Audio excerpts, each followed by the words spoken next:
संजीव राजे आणि रघुनाथ राजे निंबाळकरांच्या घरावरील छापेमारी अजूनही सुरूच आहे। कालपासून छापेमारी सुरू झाली। सलग दुसऱ्या दिवशी सुद्धा संजीव राजे आणि रघुनाथ राजेंची चौकशी होणार आहे आणि कालपासून पुणे आणि सातारामध्ये या अधिकाऱ्यांकडून ही छापेमारी सुरू आहे। निंबाळकरांवरील आयकर विभागाच्या छापेमारीनंतर राजकारण बरंच तापलेलं आहे। कालपासून ही छापेमारी सुरू आहे पुण्यामध्ये आणि साताऱ्यामध्ये।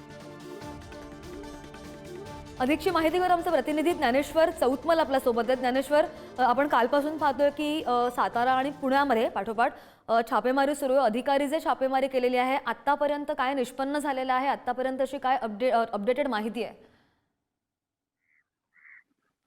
आजचा कारवाईचा जो आहे तो दुसरा दिवस आहे। छापेमारीचा दुसरा दिवस आहे। काल सकाळी 6:30 वाजता आयकर विभागाचे जे अधिकारी आहेत ते रघुनाथ राजे निंबाळकर, संजीव राजे नाईक निंबाळकर, विश्वजित राजे नाईक निंबाळकर यांच्या पुण्यातल्या प्रभात रोडवरच्या घरी छापेमारीच्या हेतून आले होते। त्यांची दुपारी साधारणपणे 2 वाजेपर्यंत घरातली जी कागदपत्र आहेत ती त्यांनी तपासलेली होती। आजही अगदी सकाळपासून आयकर विभागाचे अधिकारी निंबाळकर परिवाराच्या घरी पोहोचलेले आहेत। पुन्हा एकदा आज कागदपत्रांची जी तपासणी आहे ती आयकर विभागाच्या अधिकाऱ्यांकडून सुरू आहे। पोलिसांचा देखील घरामध्ये बंदोबस्त। आयकर विभागाचे अधिकारी हे निंबाळकरांच्या घरातल्या आतल्या बाजूला आहेत, पोलीस देखील आतल्या बाजूला आहेत। घरी निंबाळकर परिवारापैकी फक्त एकमेव सदस्य उपस्थित आहेत आणि बाकी घरात काम करणारी जी व्यक्ती आहेत ती घरामध्ये उपस्थित आहेत। या सगळ्या संबंधानं सलग आजचा कारवाईचा हा दुसरा दिवस असताना नेमकं असं काल काय घडलं की ज्या गोष्टी अजूनही आयकर विभागाच्या अधिकाऱ्यांना सापडल्या नाहीत, मिळाल्या नाहीत, त्या शोधण्याच्यासाठी म्हणून ते आज आले, अशा पद्धतीची चर्चा आहे। आर्थिक गैरव्यवहार ते झालेले असतील त्या संबंधानं सगळी जी तपासणी आहे आयकर विभागाच्या माध्यमातून ज्या त्यांच्या नियमित तपासणीच्या ज्या गोष्टी आहेत त्या आतमध्ये सुरू असल्याची शक्यता आहे। बघावं लागणार आहे अधिकारी नेमकी काय माहिती देतात आणि त्यांची तपासणी चौकशी नेमकी कधीपर्यंत पूर्ण होते। निश्चित ज्ञानेश्वर, या छापेमारीमधून काय निष्पन्न होतं आणि काय माहिती समोर येते त्याचे अपडेट घेत राहू। धन्यवाद दिलेल्या सविस्तर माहितीसाठी। तर संजीव राजे आणि रघुनाथ राजे निंबाळकरांच्या घरावर अजूनही छापेमारी सुरू आहे, आजचा दुसरा दिवस।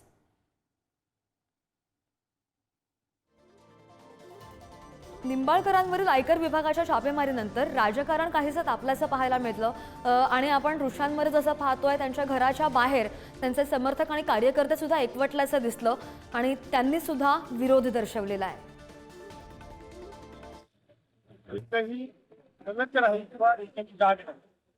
अशा प्रकारच्या सूचीकरणाचे नेते राजकारणामध्ये हा आपला कमी बघायला मिळतो, गोष्टी आहे।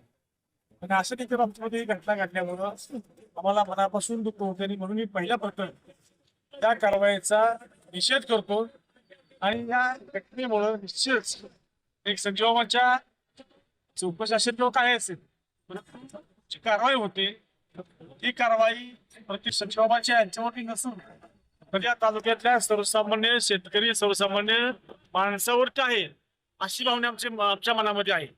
याच्यावर मी भाष्य काय करणार?